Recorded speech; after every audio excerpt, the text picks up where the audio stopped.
So next maybe some, let's shoot some black and white. Hi everyone, Samuel here, welcome back to another video, and today we're going to shoot film with the Nikon ZF. I know it's a digital camera, but you will see.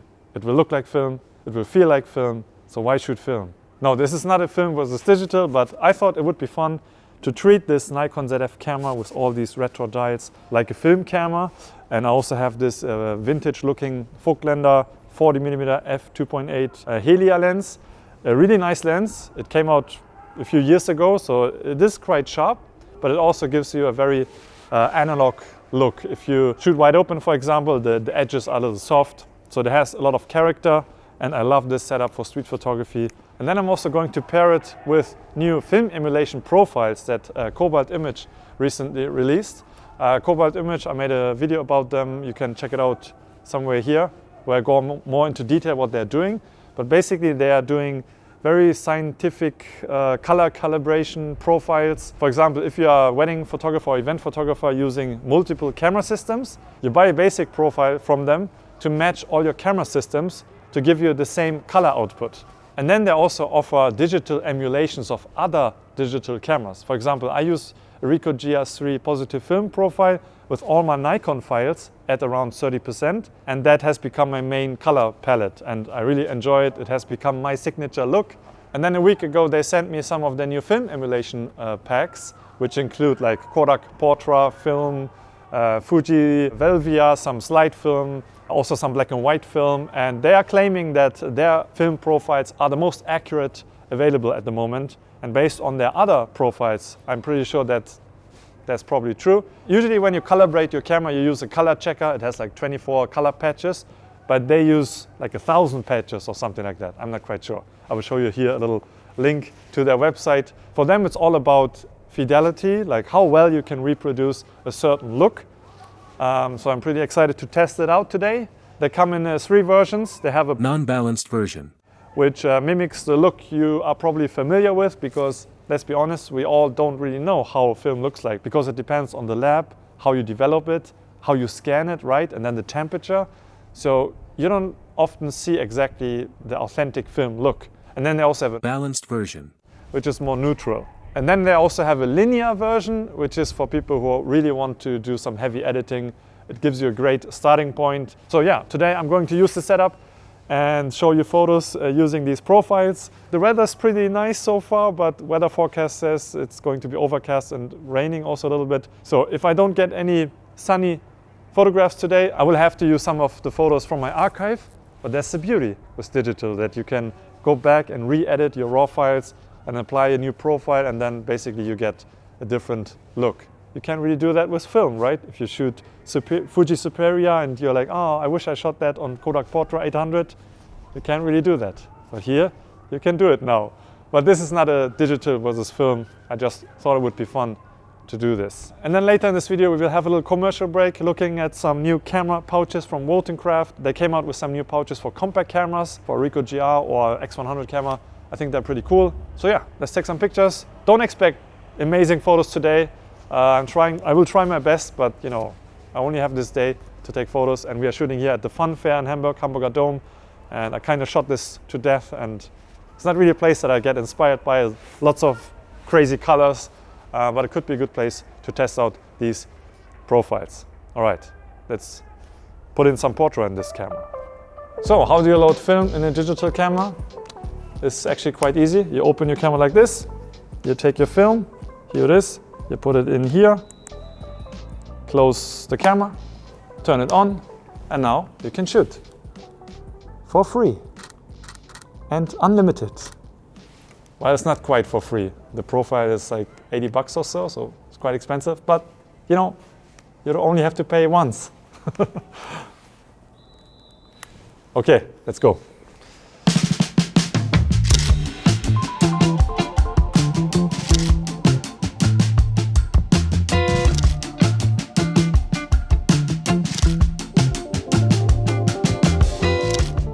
By the way, some of these images are shot at 28mm because I had a 2.8 Nikon Z lens with me. Great lens for street photography. It's autofocus. I hope you can forgive me for that.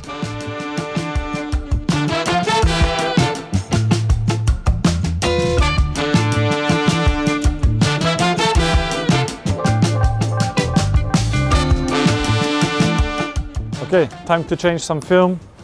What should we use next?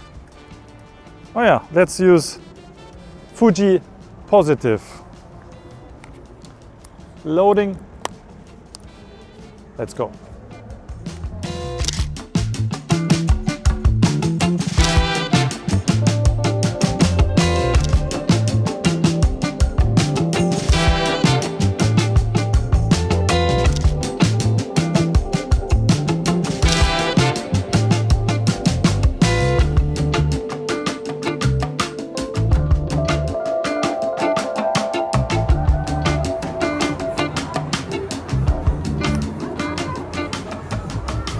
So next maybe some, yeah, let's shoot some black and white Elite Classic.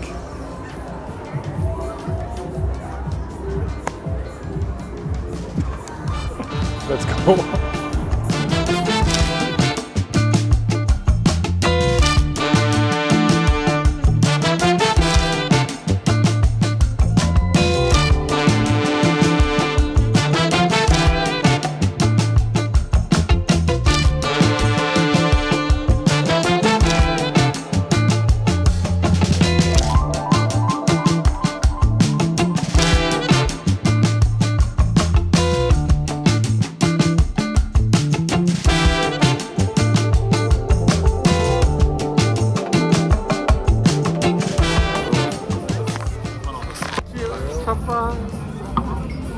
We are interrupting this program with a little commercial break. We have some compact camera pouches from WOTANCRAFT.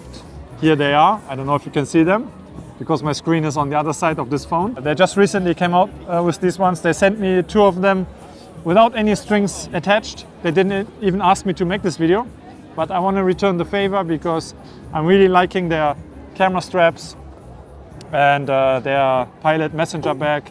So we have a small version here. This is called, I think it's the S size version. This is perfect for Ricoh GR3. Can you give me your GR? I don't have mine with me today. We have a Ricoh GR3 here, or 3X, and it goes in here. And you can see, perfect size for one GR. It also does fit with a square hood attached, but you have to buy the small compact one from squarehood.se. Links as always in the description. On the back we have a little zip compartment for batteries. You can probably fit 3 batteries in here, SD cards. They come with this nice leather handle. I like this a lot. And then they also have these strap loops or whatever this is. And this is really cool because you can make this a little sling bag. They sent me one of their parachuter straps because you can use them with these pouches, but you need the Peak Design anchor clips and somehow they didn't send me the correct version. For example, I have a wrist strap version. This is the Peak Design clip, and then you can attach this here and then you do this. And now you have a little strap for your pouch.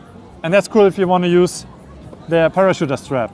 Maybe you already have a strap like this at home. For example, I took this off from another little pouch I have at home.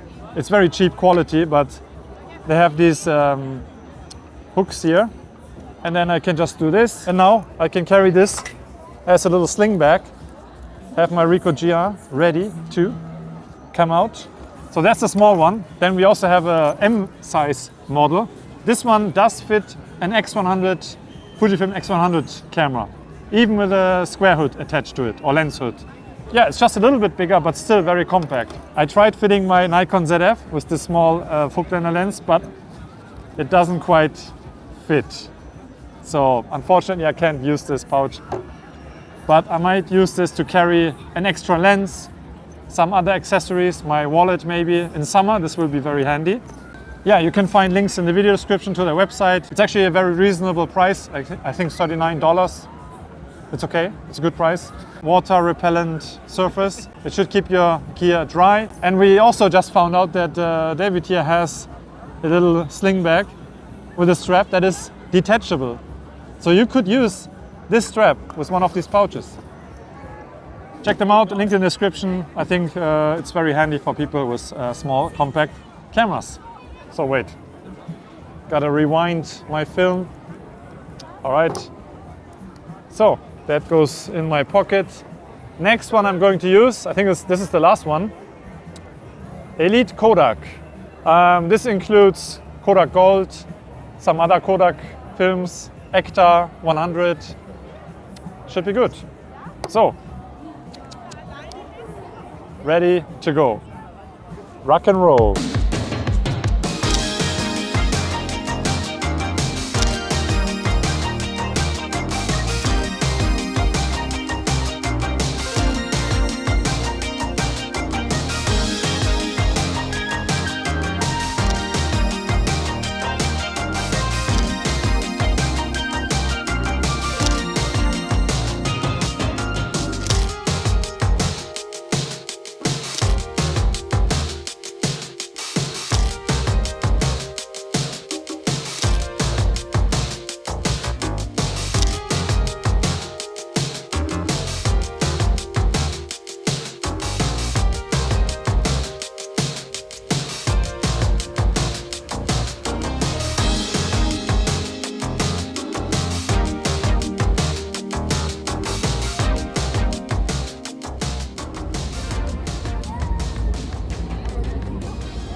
What?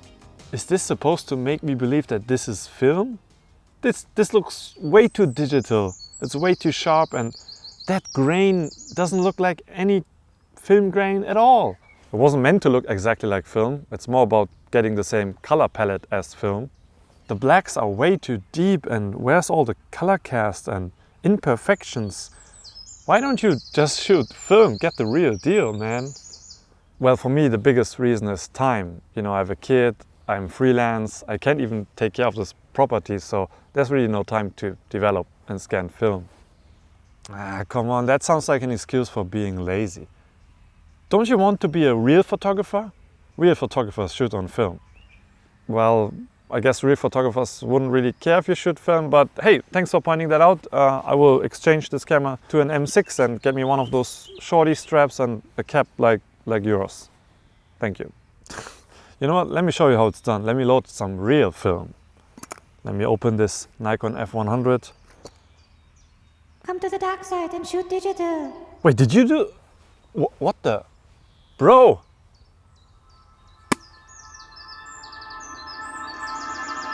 Okay, so I think this should do it for this video, but before I wrap this up, I want to share a few more thoughts.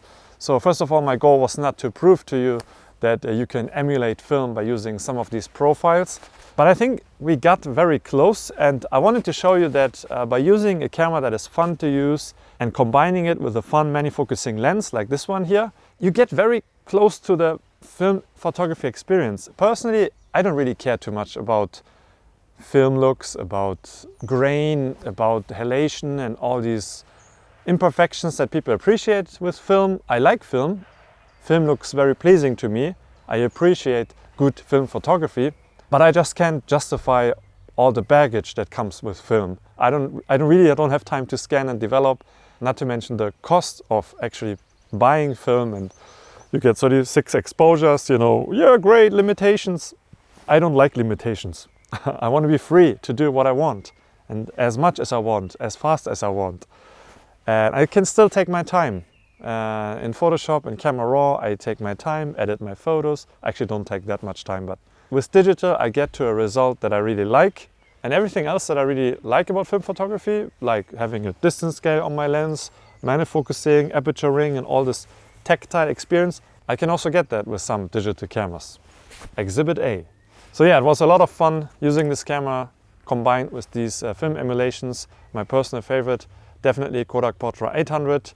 Also, some of the Velvia profiles are nice during blue hour, for example, or for landscapes. And Tri-X did also look very authentic to me. Maybe we should also quickly talk about other tools like Dehancer, for example. Someone on YouTube told me that I should try it, and I did. I signed up for a free trial. I don't really like it because, first of all, it's a separate window that opens up. I use Photoshop for editing my photos. And then all the film stocks, they are very dull and desaturated, and you have to do a lot of work to get them to look good. Also, all of them have a heavy color cast, and what I appreciate about the Cobalt profiles is that they are mostly neutral. They give you a starting point. You can decide later if you want to add another, a color cast into them. So I have a feeling that people who think they know how film looks like, or want a film look, whatever that is, will be very pleased with Dehancer because it gives you a more stylized look. I just want pretty colors and sharpness and good contrast. Don't give me faded blacks. I did faded blacks in the past. I can't stand it anymore. So for me, Cobalt just works better, but you do you. So that's all I have for you today. See you in the next one. Thanks for watching, and let's take one last photo with Portra 800, non-balanced. Bye-bye. Oh, I have to turn the camera on. Ah, digital, you have to turn the camera on, so annoying.